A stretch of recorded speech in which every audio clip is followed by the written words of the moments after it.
Lalo kang sige. Holy Spirit, I pray. Come with your strength and your power. Come in your own special way.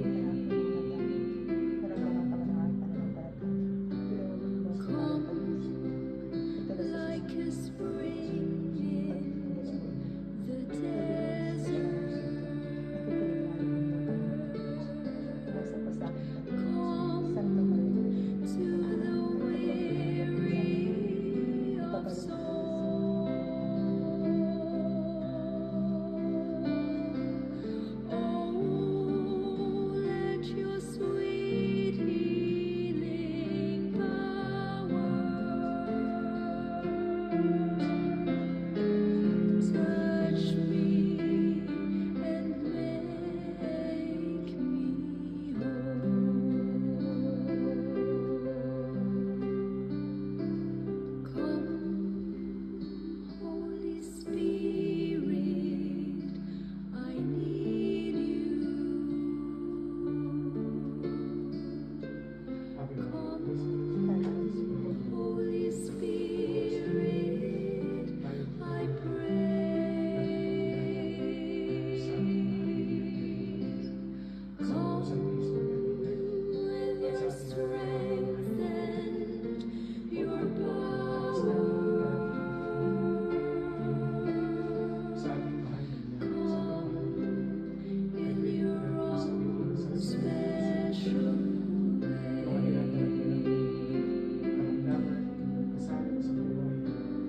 Come like a spring in the desert.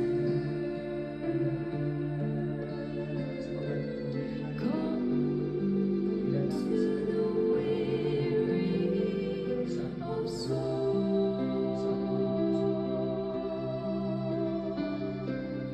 Oh, let your sweet healing power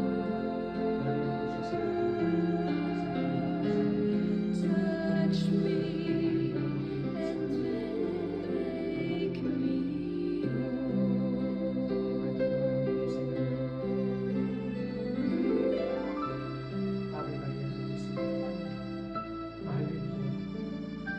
Maraming salamat po sa lahat po ng mga biyaya at pagpapala na binigay po sa amin sa puso. Mahal namin Ina. Maraming salamat po sa lahat po ng pagpapala sa amin. Sa lahat po ng mga nasabit at hirap, mga pagsubok, mga karamdaman na aming tinatampulo. Hinihiling po namin na hapusin niyo po ang bawat isa po sa amin sa oras na ito. Alam ko po na lahat po tayo ngayon sa oras na like ito a spring ay nakadadama ng the sakit at hirap sa mundo ng tao. Kaya narito po kami ngayon sa desert. The weary of ng soul. inyong pagdabay, ng inyong pagkakalaga.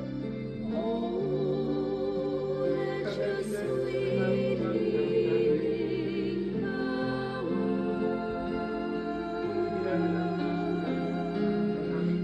touch me and make me Ang lahat ng mga minamahal ko na mga tao, mga kaibigan, touch me and make ipagpuli me mo tayo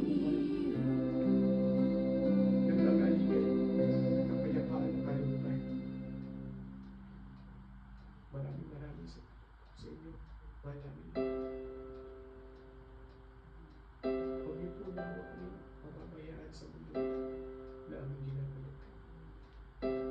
Dapat kami tulungan come, sa aming paggawa Holy Spirit.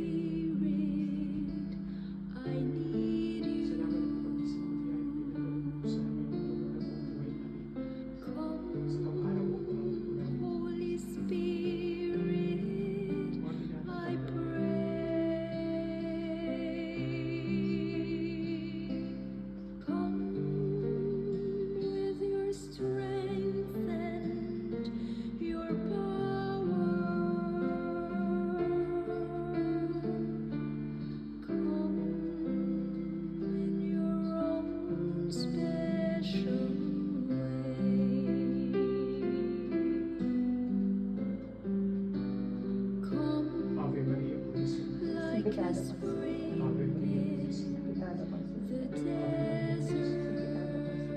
sumayo ang pagpapala ng Panginoon. Come to the weary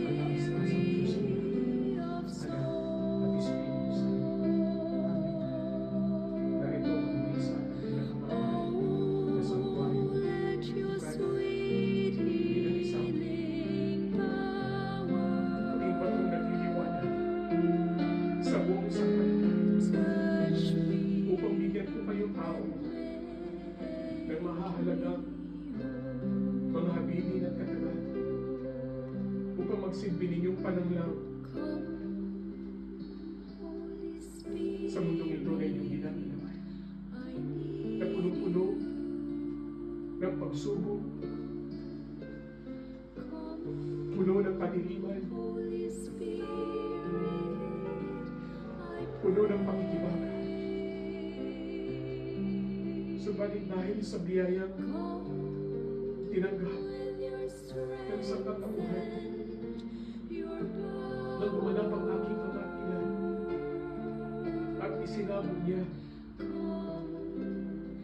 ang mga banal na Espiritu bilang katuparan ng pangako ng Diyos sa inyong tao na sa huling araw winika ng Diyos ay sasabog ko ang aking Espiritu sa lahat ng laman o sa lahat ng tao na gustong sabihin ng Diyos sa huling araw na ito ng inyong mundo ay hindi kayo pababayaan ng Diyos na wala kayong katuwangan, katulong at makakatulong sa inyong pananampalataya upang kayo'y patuloy na magsipagganap bilang tunay na anak ng Diyos. Ang araw na ito'y pagulita sa inyo na ipinakita ng inyong mahal na ina ang kanyang makainang pagmamahal sa sangkatauhan. Dito at pinakita ng inyong mahal na ina ang kanyang tunay na kalagayan bilang tumatayong persona, bilang Espiritu Santo sa mga nagdaang panahon. Maraming tao kumilala sa inyong mahal na ina. Subalit dahil sa personal na hadikain ng lumang simbahan na mga namumuno nito, ayaw nilang tanggapin ang katotohanan na ito. Kaya't naduduhagi na lalapastangan ninyo ang Diyos. Kaya't patuloy ang hamupin sa inyong tao ng mga pagsubok, ng mga pagpapahirap, dahil magpahanggang ngayon ay hindi nyo pa rin matanggap ng buong katotohanan ng inyong mahal na ina ay kabahagi ng Santisima Trinidad kasama sa tatlong persona ng Diyos, Ama, Anak, Espiritu Santo bilang inyong mahal na ina. Ano bang ibig sabihin ng salitang Espiritu? Hindi ba tunay na pagmamahal ng isang ina? Yan ang nais at gustong sabihin na salitang Espiritu Santo. Dakilang pagmamahal ng inyong pinakamamahal na inang Birheng Maria Santisima. Kaya tao, sa mga nakaririnig ng aking mga wika, bilang banal na ibinigay at pinagkaloob sa batang ito, ay inihahayag ko sa inyo ang katotohanan ito. Mahigit 3 dekada ko nang ginagamit ang katawan ng batang ito. Dumating ang punto na marami akong natulungang mga kaluluwa And Dad, na sa pamamagitan ng katawang ito na aking ginagamit ay maraming naihandog ng mga kaluluwa na nagsipagbago ng mga panahon na yaon. At ipinakita rin sa inyo ng inyong mahal na lingkod ang kanyang dakilang kapangyarihan sa pamamagitan ng kanyang katawan na ginamit na sanktuaryo, ang Santa Maria Virgen. Ay walang duda na mga taong nakakasumpong nito ay tunay na nakadadama ng pag-ibig at pagkalinga sa inyo ng Diyos.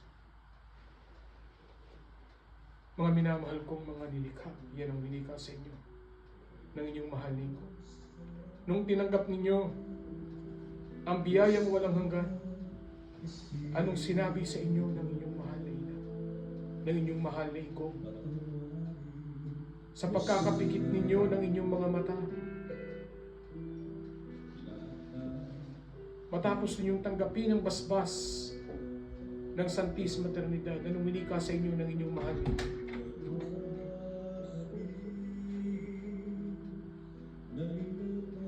Mga anak, buksan ninyo ang inyong mga mata at tumingin kayo sa akin. Ako ang nagkaloob sa inyo ng biyayang walang hanggan. Tinanggap ninyo ang walang hanggang biyaya buhat sa Diyos. Kayo ngayon ay katulad at misto lang bagong silang na sanggol. Muli kayong isinilang sa Espiritu, sa salita at kataga, na isinilang. Sino bang nagsisilang sa kalagayang ito, sa katagang ito na winika sa inyo ng mahaling ko? Sino ba ang nagsisilang? Hindi ba't ang isang ina? Kaya't simula sa inyong pagiging binasbasan at pinatakan, dito na nagsisimula, dito na pinatutunayan sa inyo ng inyong mahaling ko na lahat kayo ay supling ng inyong mahal na inang Birhen. Isinilang kayo sa Espiritu. Isinilang kayo muli sa kalagayang espiritual at ipinagkaloob sa inyo mga banal na santo at santa at mga anghel. Kaya't hindi na kayo pangkaraniwang tao. Hindi na kayo may tuturing na mga taga-sanglibutan sa mundong ito. Kaya't mga minamahal kong mga anak, sa mga banal na isinabog sa mundong ito, magsipagganap kayo. Magsipagtingdig kayo. Hindi dapat kayo magsipagtaasan. Pupulaan ninyo ang inyong mga kapatid. Wala akong mga anak na katulad ng ganyan. Magpakababa kayo, katulad ng isang tupa.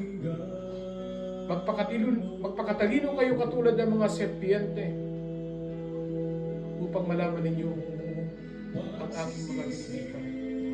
Inihaya. Ang mundo ninyo ngayon, ang daigdig ninyo ngayon,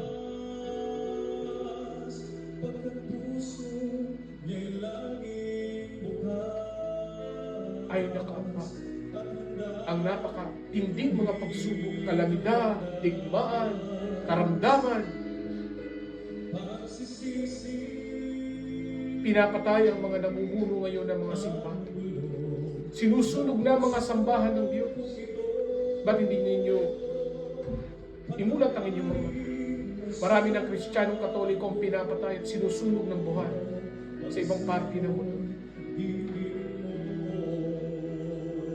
Diyan masusubok ang bawat tao kung gaano katigib ang inyong pag-ibig at pagmamahal ninyo sa Diyos. Bakit ang santo at santa? Bago pa sila naging banal, sila ba'y tumanas ng karangyaan, ng kasaganaan, ng kaligayahan? Tulad ko, katulad namin mga banal, hindi kami nabuhay sa mundong ito na puno ng kasaganaan at kaligayahan. Sapagkat wala sa daigdig na ito ang tunay na kaligayahan, mga anak, kundi sa piling ng aking ama at ina. Tandaan ninyo ito, ang inyong mundo ay punong-puno ng kadiliman. Subalit, Sa kabila ng lahat, ipinadala sa inyo ang Espiritu Santo. Ipinadala sa inyo ang pag-ibig at pagmamahal ng aking ina at ama.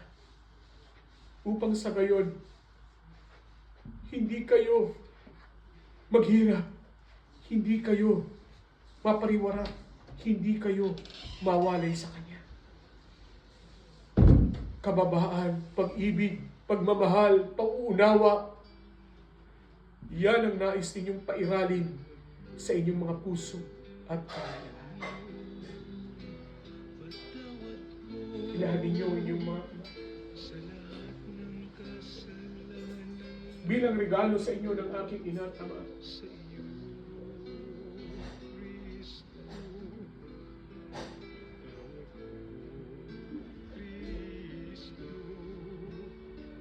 Ano man ang inyong madama sa oras na ito, ilagay ninyo, ilapat ninyo sa inyong mga kawan at sambitin ninyo ang alin ang inyong nasa.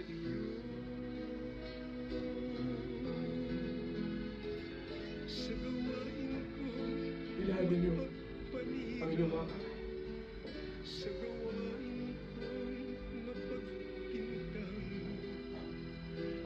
Sa lahat ng mga nakaririnig ng tinig ko, bilang banal ng Espiritu,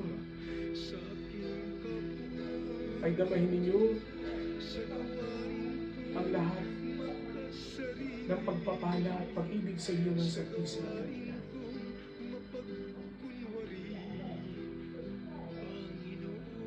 Gloria in excelsis Deo. Hallelujah.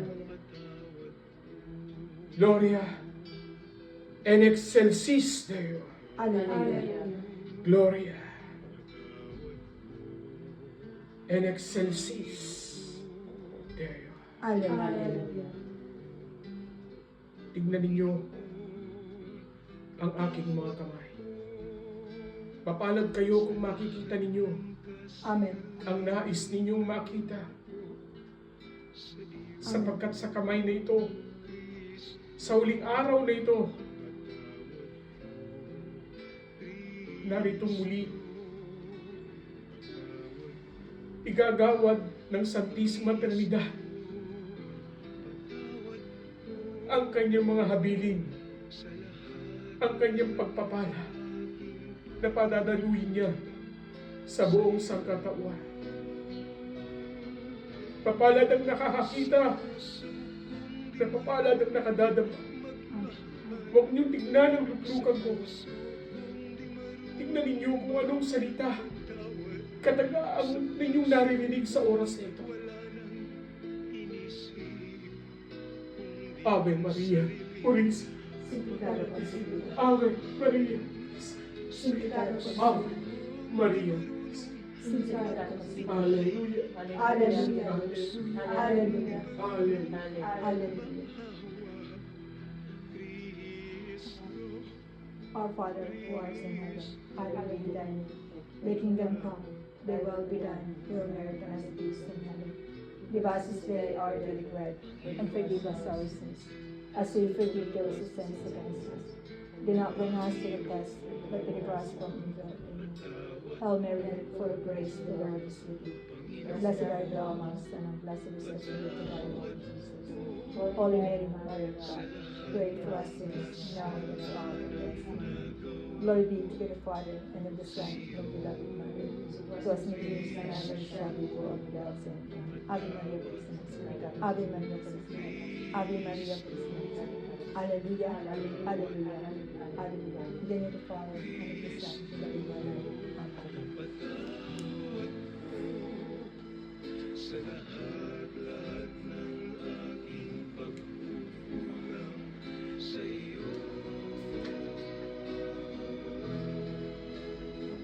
Sa gawa